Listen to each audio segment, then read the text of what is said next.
Looking to be more productive and jump those hurdles of change and challenge easier? You've come to the right place. Welcome to Thrive in Life with your hosts, Zaheen Nanji. Hello, and welcome to the Thrive in Life show. I'm your host, Zaheen Nanji. Today, this show is sponsored by my online school, the Resilience Champion Academy. I am so excited because we're in a new year at the time of the recording, and 2019 looks really exciting, and I hope it is for you as well. Well, let's just get right into this. I have a great guest with me, and I'm going to go with the bio first, and then we'll go straight into questions. Now, just so you know that those of you listening to the podcast on iTunes or Spotify, wherever you get your podcast, we actually do this as a video recording. And if you'd rather watch the video, then go onto my website at zaheennanji.com and click on Thrive in Life show, and you'll see all the videos that I have there. All right? Okay. Andrew Haley has had his share of ups and downs. As a child, Andrew had cancer twice, and each time was given a 35% chance to survive. Even though he lost part of his right leg and part of his left lung, Andrew never let it dictate his life. He's a living reminder that no matter what negative things may happen in your life, you can always turn it into something positive. Andrew is an ambassador with the Canadian Paralympic, I hope I'm saying this right, Paralympic Committee. I always have a problem with that. Either it's Olympic or, and is a speaker, and he enjoys sharing his story of hope with others. So he's an inspirational, motivational speaker. And I found him on LinkedIn. Somehow we connected, and here he is on my show. So thank you for joining. Yeah. Pleasure to be here. Thank you. So let's just start with your childhood. You said you had cancer twice, and you lost a part of your right leg and your left lung. What kind of challenges did you face? Many, because once I lost my right leg, I was the only person back in my hometown in North Sydney in Nova Scotia to have one leg. And so challenges immediately were getting used to the prosthesis, walking back and forth to school at times, self-awareness issues about being picked for road hockey teams last, basketball teams last. So, you're growing up as this kid, and you're a teenager, and you want to fit in. And I was sort of anything but fitting in, and it was different from an emotional level. I mean, I don't know the difference, but I had a twin brother who I saw as somebody who was not facing that, and I had my own level of challenges, but I kind of tried to rise through those. Yeah. And as a kid, I can imagine, going through a plethora of emotions and feeling almost like, okay, am I going to be able to make it? Am I going to be like the rest? Why am I different? Or why did this happen to me? Right? Like all those kinds of questions come. Sure. Absolutely. How old were you when you found out that you had cancer? I was 6. I was playing at home with my brother, Brett, and I was just jumping from chair to chair, and I fell. My parents were upstairs entertaining, came downstairs, took me to the local hospital, and they had noticed something obviously wasn't right, did some tests, and the diagnosis came back osteogenic sarcoma. Within a quick order of time, we were on an ambulance from North Sydney to Halifax for the hospital there, the Sick Kids Hospital. And I had lost my leg within like 3 days. It was pretty serious, given the diagnosis of the 35% chance to live. And it was certainly an ordeal to go through. And what about your lung? When did that happen? Well, I was 8, so it was on my birthday, January 16th, 1982. Doctors came into our room. I'm thinking I had one chemo treatment left for my leg. Everything is free and clear. Things are going good. Yeah. And they told me that the lung had gone from my leg. The cancer had gone from my leg to my lung. And for the medical listeners out there and watchers, that's not a good thing when you have it go from one place to another. So another 35% chance, hair fell out again. And it I don't know how I got through it, maybe with hope and a lot of luck and everything else in between. And through the grace of God, I slipped through. Yeah, I also find being that young, you have a lot of support as well. I mean, even being older, like we are now, we have to do it with support. And I find that family support and all the friends around you really help too. It absolutely helped me. My mom was there with me. She was a teacher, gave up her teaching job at the time. My father was back home in North Sydney with my brother.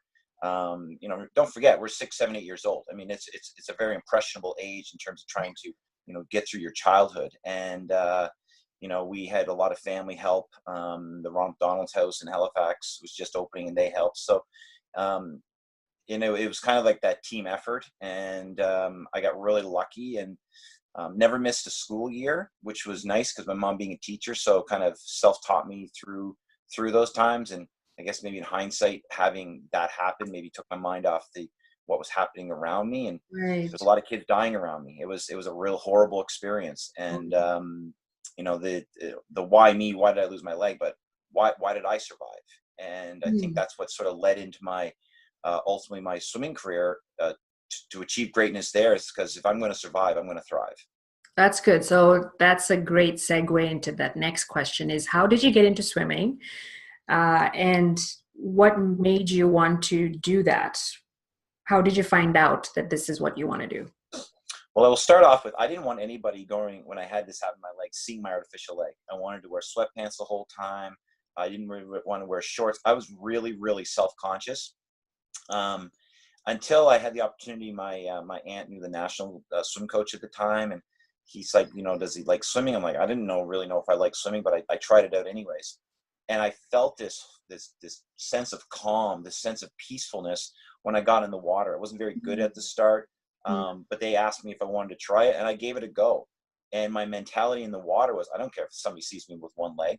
Let's just give this a shot. And the ascent from just starting out in like March of 1989 to basically making the national team within a year was pretty quick. And it certainly changed my life.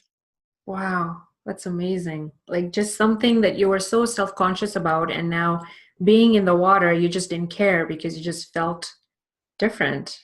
Yeah, you might have, somebody listening may have a situation where you feel self-conscious if you go out. Yeah. But if you're home, you don't feel as self-conscious about that because the people around you understand, they understand, whatever the case may be. Maybe it's somebody who hair fell out and wore a wig when they go out, but when they're home, they take the wig off and they feel okay. Yeah. But for me, I was in public and I let that go, Yeah. and one thing I realized is that people will embrace you.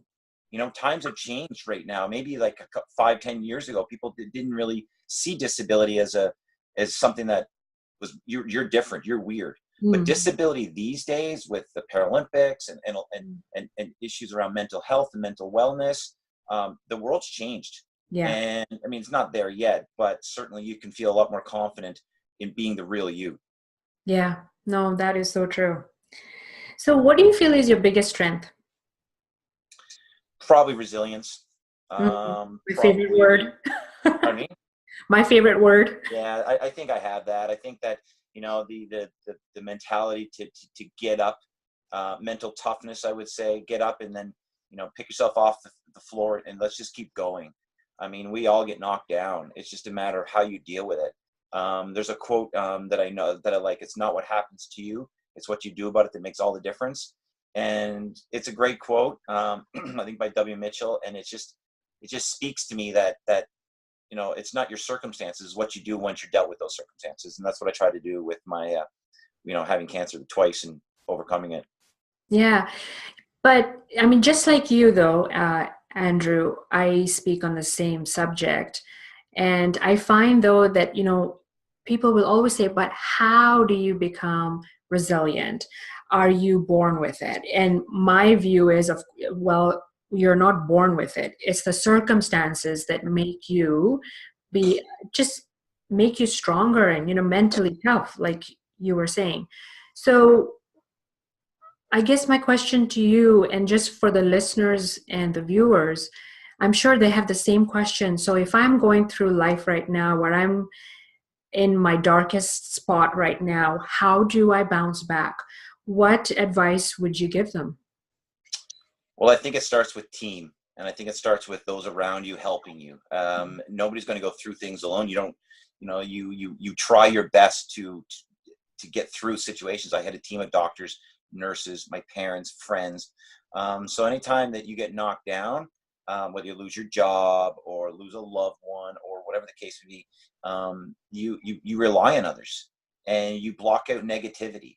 Some people going to say, like people said to me, you can't do this. You're a kid from Cape Breton. You want to be a world champion. There's no way. I'm like, what do you mean there's no way? If there's a will, there's a way. If I think I can do it, I can do it. So yeah, you're going to get knocked down. You're going to take some punches along life's road, but know that there's people who want to see you succeed, and there's people who want to see you achieve greatness. And I feel we all have greatness inside of us. And I think it starts with the belief that you can do anything you want to do in your life.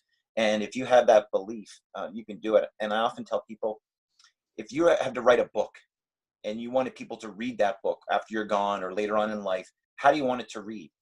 And oftentimes you want people to be like, wow, that was an amazing story. So why not start now? Why not start with that? I'm going to make my life amazing. I'm going to do things that are amazing. So that's the wisdom I would impart. Yeah. So team support and self-talk, that is really positive. So team support, of course, self-talk, and just and the belief, and when you get knocked down, and be vulnerable, be open to get that help that you need. I think sometimes we want to do it ourselves. We was like, I'm strong, I'm proud, I don't want to ask for help, head of the family, whatever. And it's okay to ask for help. And I think we've seen over the course of the last couple of years that it's not only is it okay to ask for help, it's almost mandatory to ask for help. Yes. You say the very thing that I say in my speech, and I say that asking for help is not a sign of weakness. It's actually a sign of strength. That's right. Yeah. Yeah. Awesome. Because it's hard to say, will you help me? Can you help me? I need the help. And it shows, maybe you're at your lowest, I don't know, but people were like, yes, I will help you. I want to help you. I want to be part of your success. Thank you so much for asking me to be that. Thank you for believing that I can make a difference. And everybody wants to make a difference. Yes. Very well spoken. So you had a Hall of Fame swimming career. What was your fondest, or what is your fondest moment about that? And how did you feel about accomplishing so much in your life so far? Yeah, I've had a couple of things that really stand out to me. In 1990, on the plane ride back home from World Championships, I said to myself, I want to be a world champion. And so many times in 91, 92, go up the ladder, I shoveling snow off the car, getting up early, not going to school dances, going to bed earlier than most, getting up early, all those things. And then finally in 1998, I won world championships, and it was an amazing feeling. And I put finally on the back of my medal. And it was a culmination of everything that I'd gone through. And sometimes when I'm walking down the street and it's icy outside, I kind of, because I got one leg, I'm like really balancing, and then and people are running by me, boo, boo, boo, and I'm thinking, wow, I wish I could go faster. But then I think back to those times where I'm top of the podium, it's like, I won a world championships. I'm okay going my speed. Right. I think the other noteworthy thing of my career is I met my wife while swimming. She was a medal ceremony presenter, doesn't have a disability, when we were in Rio de Janeiro in 2007 for the Parapans. And one thing led to another, and I'm now married with 2 great kids because of my swimming career. So it's kind of like legacy. When I look at her, I think that's from my swimming career. So world championships were great. And of course I got her too. Wow, that's amazing. That's good. Yeah. And how did you get into speaking then? Well, I think it was a natural thing for me, just because I love helping people. And I think that people kept saying, write a book, tell a story. So I think just going out there and being able to stand in front of a room, whether it's 1,000, 2, 3, whatever it is, 1,000 people, or even 500, even 5. I think that I just love, sharing my story. And enough people said it's such an amazing story that I can motivate others around me. So to be able to work with great companies out there to help motivate their employees, to tell them that you can be amazing. you can be anything you want to be in life.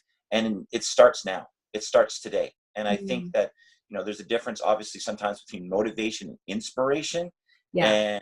And, the motivation is they want to do it when they walk out the door, but I want them to feel it deep down. I want them to be inspired to help others, to help themselves, to find somebody who has a goal and attach to that.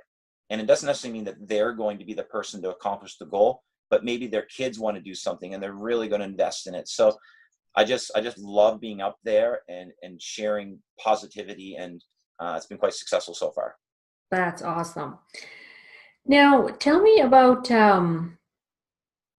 how do you, or what kind of things or tips you share with your audience when it comes to overcoming obstacles.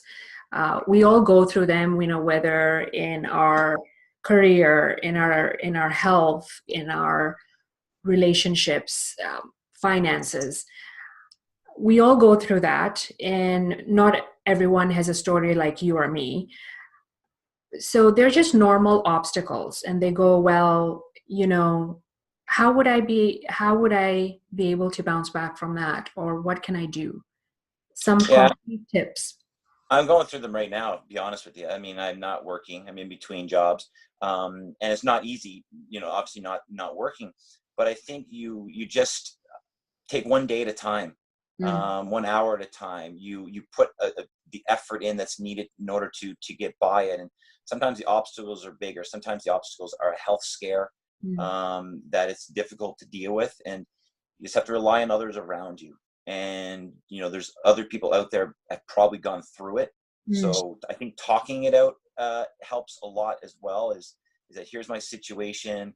How do I, ask other people for their advice, and be open to all sorts of advices, and just go through it that way. I mean, we face these obstacles in our lives that obviously we don't want, but it makes us stronger. So if you get into a situation where you feel that you just be stronger with it, and if you get knocked down, just get back up and just keep fighting. Now, I love that you just take it at a time, take a step at a time. And I like the analogy of, I believe it was Jack Canfield that said this at one of his speeches. He said, when you drive at night, you have to go somewhere, the destination, but your headlights can only go so far, right? When you drive, you can't see anything in the dark, but only what your headlights show you so far. So why can't we think of life that way, that you can only do so much because you can see so much? You don't have to think of the long-term goal. Just go with what you have. And I've always kept that in my head, and I thought that is such a great way to look at life and to take things one step at a time. So thank you for sharing that. So it's easy to get ahead of yourself, certainly. It's like you have to do everything all of a sudden. It's like saying, oh my God, there's 3 days to Christmas and I got to shop. Yeah. Well, yeah, maybe, but I mean, you just, go to one store, buy what you need to buy, go to the next store, and somehow at the end of the year, I'm done. I'm done my shopping. This is great. Yeah. And don't get flustered, because, once you get flustered, when you're like, oh my God, I can't do this, then that's when you get in trouble. That's when you're not calm. And I think when you start the process, if you can stay calm, and if you can deal with it and take it in and understand, then I think you're much better off than freaking out. Yeah. Okay, now, as I mentioned before we started, we're in 2019. We have a whole year to go.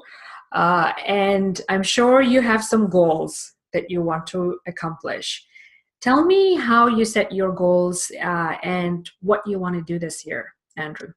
Well, most of the time you take a look at whether it's a short-term goal or a long-term goal. So short-term goals are a couple months from setting them, and long-term goals like at the end of the year. My goals are pretty simple. I mean, I think that right now it's to obviously find employment would be probably start of it, and for me and for my lawyer wife, and not only that, but also to increase my speaking career, help more people in that regard. But also educational goals, like trying to go back to school, if not for like a weekend, just to learn a new skill. My wife often says that if you're not learning, you're falling behind. one of my other goals as well is the development of my kids. My daughter's in grade 3. I want to see her, continue to grow as an individual, grow as somebody who's learning. So that's important to me as well. And I like giving back. I like, philanthropic causes, community causes. So I'm really going to try to focus as well on helping out the community to grow, to help Paralympic athletes to grow. So those are some of the things I kind of have in mind. They may not all happen at the same time or in succession, but those are what I would like to have accomplished at the end of the year, and certainly stay healthy, eat right. That goes without saying. And the kind of a strange one is I actually would like to get back in the pool a little bit more often than I have.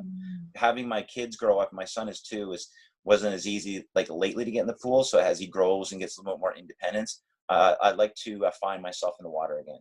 Yeah, that's such a great thing to do with your kids too. I mean, yeah. So those are great goals. And can you believe it? We're almost at the end of our time here. Wow. It went pretty fast. But how do people get a hold of you if they want to know more about you or connect with you, or even get you to come and speak at a conference?